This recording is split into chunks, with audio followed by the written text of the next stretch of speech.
नमस्कार विद्यार्थी मित्र, पालकांनो आणि शिक्षक बंधू भगिनींनो, गुरुकिल्ली ऑनलाईन फाउंडेशन मध्ये आपलं स्वागत आहे। NMMS परीक्षेच्या सॅट या विषयातील काही इतिहासाचे प्रश्न आज आपण पाहणार आहोत। बघा, 20व्या शतकातील आधुनिक तंत्रज्ञानाचा एक आगळा आविष्कार कोणता?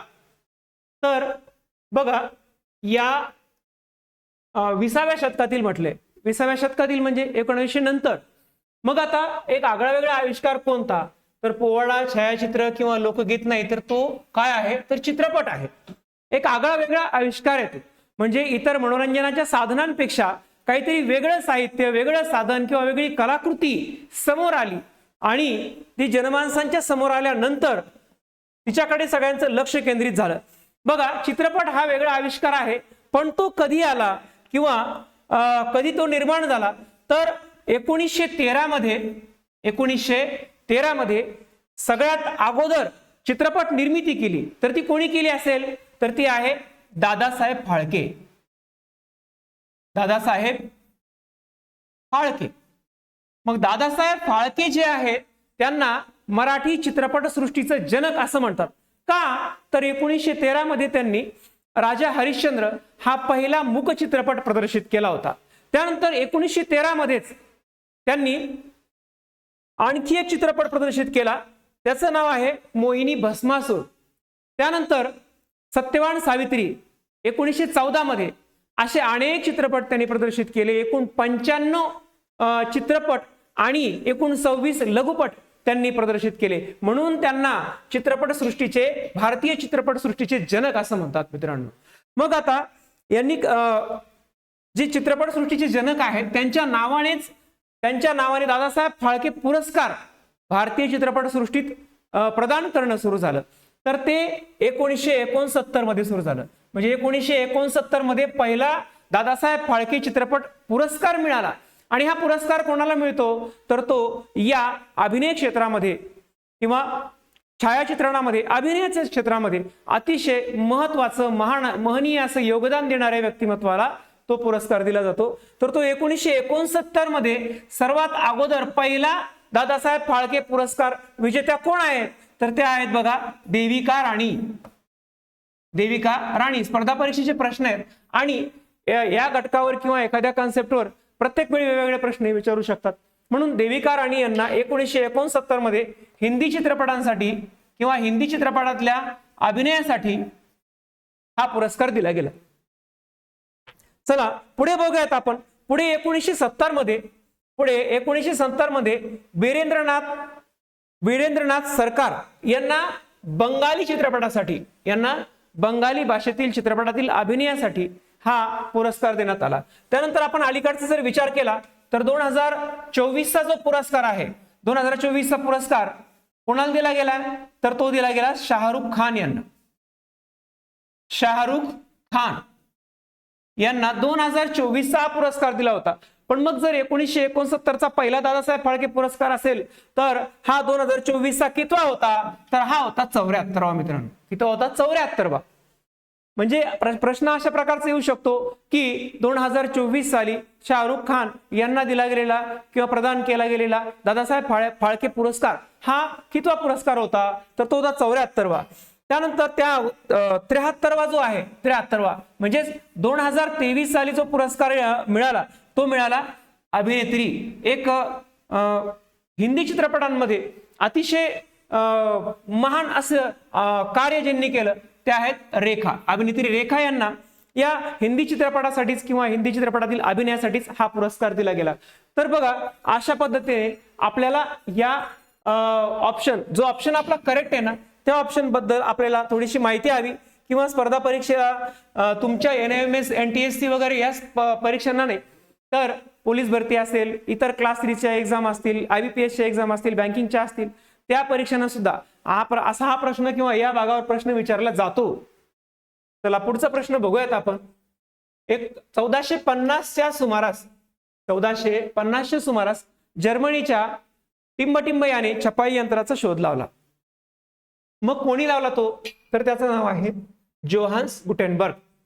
जर्मनीचा हा जोहान्स गुटेनबर्ग याने छपाई यंत्राचा शोध लावला। सगळ्यात अगोदर प्रिंटिंग टेक्नॉलॉजी कुठून उगम पावली असेल तर ती जोहान्स गुटेनबर्ग यांच्याकडून. मग आता बघा, आपण जर विचार केला तर वास्को द गामा जो आहे तो आपल्या सगळ्यांना माहिती आहे. वास्को द गामा हा कधी बघा 1498 मध्ये वास्को द गामा हा भारताच्या कालिकत या बंदरावर पोहोचला आणि त्याने काय लावला, भारताचा शोध लावला. बघा, त्यानंतर क्रिस्तोफर कोलंबसची काय कारकिर्दी किंवा कोलंबसाने कशाचा शोध लावला, तर कोलंबसाने अमेरिकेचा शोध लावला. कशाचा शोध लावला, तर तो आहे अमेरिकेचा. ज्या पद्धतीने वास्को द गामा शोध घेत घेत युरोपियनांसाठी भारतामध्ये कसं यायचं हे शोधत ते आले आणि 1498 मध्ये कालिकत या बंदरावर ते आले आणि भारताचा शोध त्यांना लागला. तसंच अमेरिकेचा शोध क्रिस्तोफर कोलंबस यांना लागला. मात्र आपलं उत्तर काय, जोहान्स गुटेनबर्ग ज्यांनी मुद्रण कलेचा शोध लावला, छपाई यंत्रांचा. पुढचा प्रश्न घेऊयात. मराठ्यांचा पराभव करण्यासाठी आलेल्या औरंगजेबाचा मृत्यू हा टिंबटिंब या ठिकाणी झाला. 1707 मध्ये झाला. बघा 1707 मध्ये. पण कुठे झाला हे विचारले आपल्याला. बघा, आपण जर विचार केला औरंगजेबाचा जी कबर म्हणतो आपण त्याला, ती कबर कुठे आहे, तर ती औरंगाबाद या ठिकाणी आहे. म्हणजे आताच छत्रपती संभाजीनगर या जिल्ह्यामध्ये ती आहे. मात्र मुलांना तेच वाटतं की उत्तर हेच असेल, पण तसं नाहीये. तर त्याचा जो मृत्यू आहे औरंगजेबाचा तो झाला अहमदनगर या ठिकाणी. पुढीलपैकी चुकीची जोडी ओळखा. पुढीलपैकी चुकीची जोडी जी आहे ना, बघा, वराडची इमादशाही ही अगदी बरोबर आहे. त्यानंतर विजापूरची आदिलशाही ही बरोबर आहे. अहमदनगरची निजामशाही होती तर होती, ती बरोबर आहे. मात्र बिदरची कुतुबशाही नाही आहे. बिदरची कुतुबशाही हा पर्याय चुकीचा आहे. मग आपल्याला काय सांगितले, चुकीची जोडी ओळखा. म्हणून आपला पर्याय क्रमांक असेल पर्याय क्रमांक 2.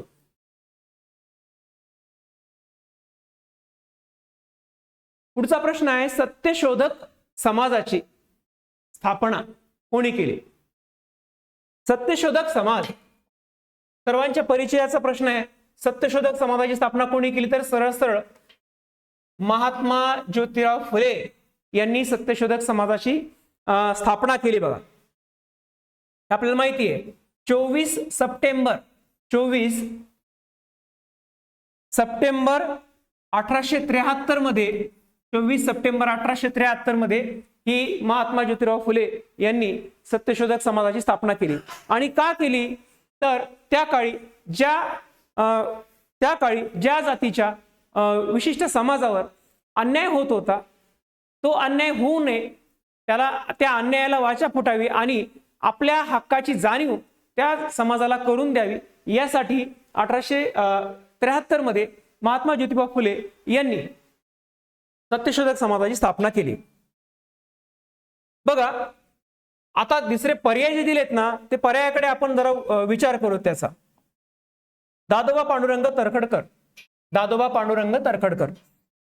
पांडुरंग तरखडकर हे मराठी व्याकरणशास्त्राचे गाढे अभ्यासक होते. महान योगदान त्यांचं मराठी व्याकरणामध्ये आहे. त्यांना काय म्हणतात, बघा, त्यांना म्हणतात पाणिनी. काय म्हणतात त्यांना, पाणिनी म्हणतात. कशाचे पाणिनी म्हणतात, तर मराठी व्याकरणाचे पाणिनी म्हणतात. पाणिनी का म्हणतात, तर संस्कृतमध्ये पाणिनी हे ऋषी होते. त्यांनी संस्कृत मधल्या व्याकरणाचा अतिशय महान मोठा असा अभ्यास केला, सखोल अभ्यास केला.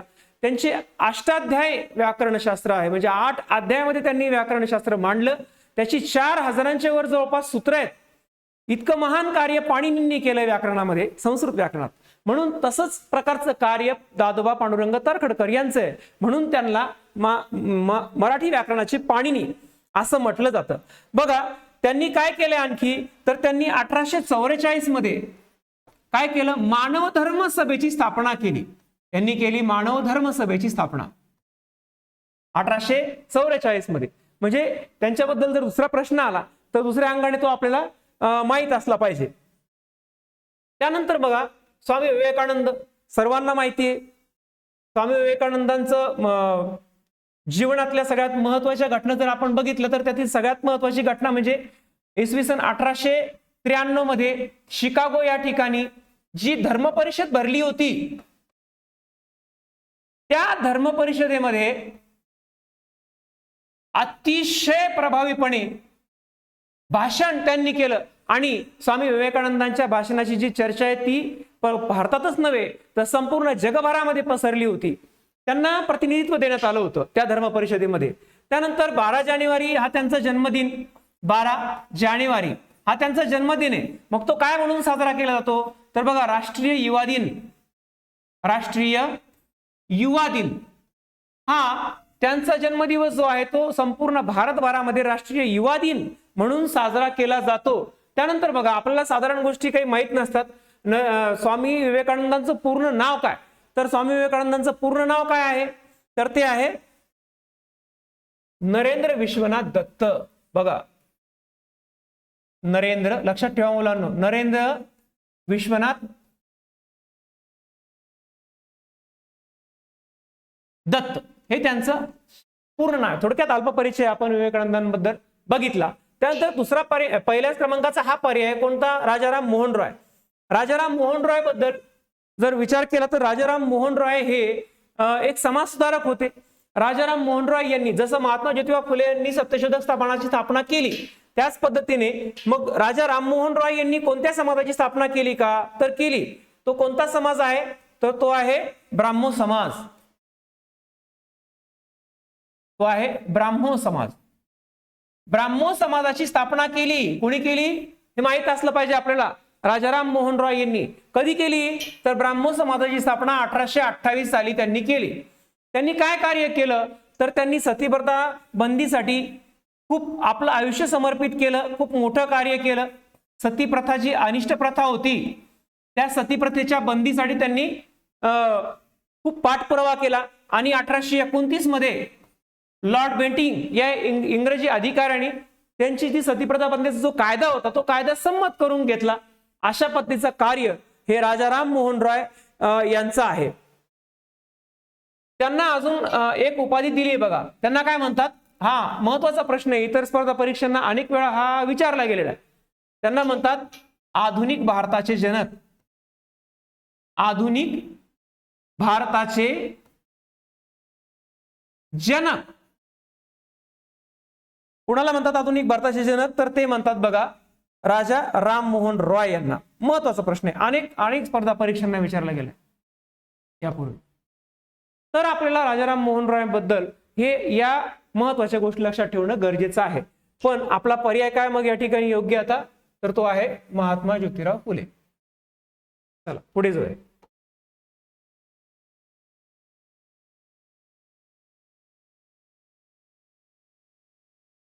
पुढीलपैकी चुकीची जोडी कोणती.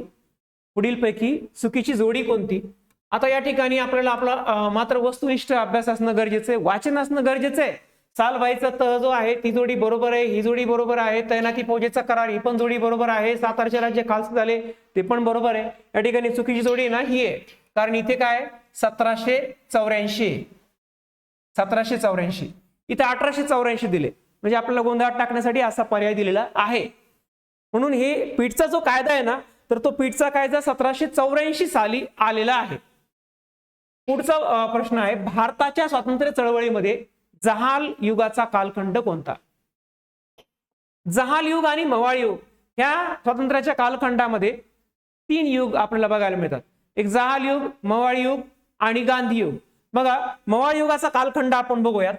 1885 ते 1905 जे होतं ते काय होतं तर ते हे जे युग आहे याला काय म्हणतात किंवा ह्या कालखंडाला काय म्हणतात ते बघूयात आपण. त्यानंतर 1920 ते 1947 म्हणजे भारताला स्वातंत्र्य मिळेपर्यंत 1920 पासून काय सुरू झालं तर ते झालं गांधी युग. गांधी युग 1885 ते 1905 याला म्हणतात मवाळ कालखंड. याला म्हणतात मवाळ कालखंड. मग जहाल कालखंड कोणता तर हे लाल बाल पाल किंवा टिळकांसारखे जे स्वातंत्र्य सैनिक होते, स्वातंत्र्यवीर होते, त्यांचा जो कालखंड आहे त्याला जहाल कालखंड म्हणतो आपण. तो कधी होता तर तो 1905 ते 1920. 1905 ते 1920. मग 1920 नंतर गांधी युगाला सुरुवात झाली. टिळक युगाचा अस्त झाला आणि गांधी युगाला सुरुवात झाली. म्हणून लक्षात ठेवा, हे कालखंड लक्षात ठेवा. 1905 ते 1920 हा काय आहे तर हा या स्वातंत्र्य चळवळीतील जहाल युगाचा कालखंड आहे. जहाल युग आहे. जहाल म्हणजे त्यामध्ये प्रखरता येते, आक्रमकता येते. हा जहाल युगाचा कालखंड आहे. पुढचा प्रश्न बघूयात. शेतकऱ्यांनी 1918 मध्ये कोणत्या जिल्ह्यात साराबंदीची चळवळ सुरू केली? तर त्याचं करेक्ट उत्तर आहे खेडा या ठिकाणी. म्हणजे ब्रिटिश काळामध्ये किंवा ज्यावेळेस भारतामध्ये ब्रिटिश होते स्वातंत्र्याच्या अगोदर, तेव्हा शेतकऱ्यांचं बरंच काही नुकसान झाले होतं. असा काही कालखंड होता की त्या कालखंडामध्ये शेतकऱ्यांचं भरपूर प्रमाणात नुकसान झालं. मात्र शेतकऱ्यांना तरी सुद्धा ब्रिटिशांना सारा द्यावा लागायचा. आणि याच्या विरोधामध्ये मोहनलाल पांडे यांनी काय केलं की गांधीजींना ह्या गोष्टीच्या विरोधात आपण चळवळ करू या संदर्भात त्यांनी आमंत्रित केलं. आणि ही साराबंदीची चळवळ ही खेडा जिल्ह्यामध्ये 1918 मध्ये सुरू झाली.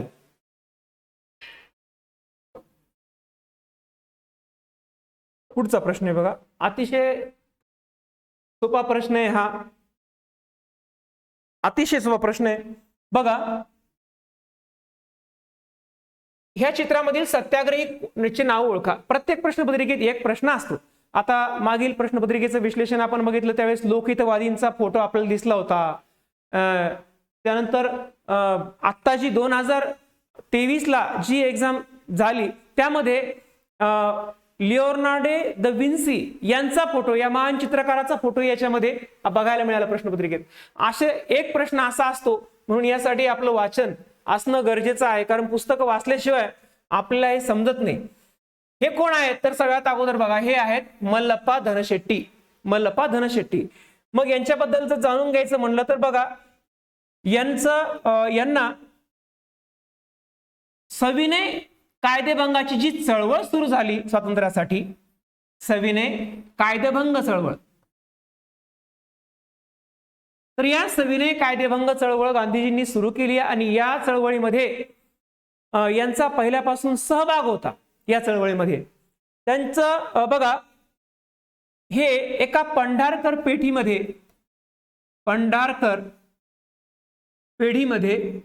हे काय होते तर हे मुनीम होते, मुनीम.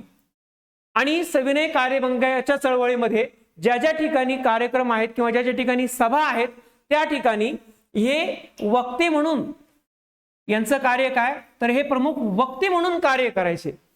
बघा, राष्ट्रीयतेचा खूप अभिमान असणारे होते आणि गांधीजींच्या विचारांशी सहमत होते, गांधीजींचे अनुयायी होते. म्हणून बघा, या प्रकारची टोपी सुद्धा त्यांना नियमितरित्या असायची. असे मल्लप्पा धनशेट्टी होते. चला, आज आपण 10 प्रश्नांचा इतिहास या विषयातील प्रश्नपत्रिकेचा अभ्यास केला. 10 प्रश्नांचं विश्लेषण बघितलं. यानंतरच्या पुढच्या भागात आपण इतिहासाचे जे आणखी प्रश्न राहिलेत किंवा विज्ञानाचे आहेत त्याचं आपण सविस्तर विश्लेषण करूया. धन्यवाद.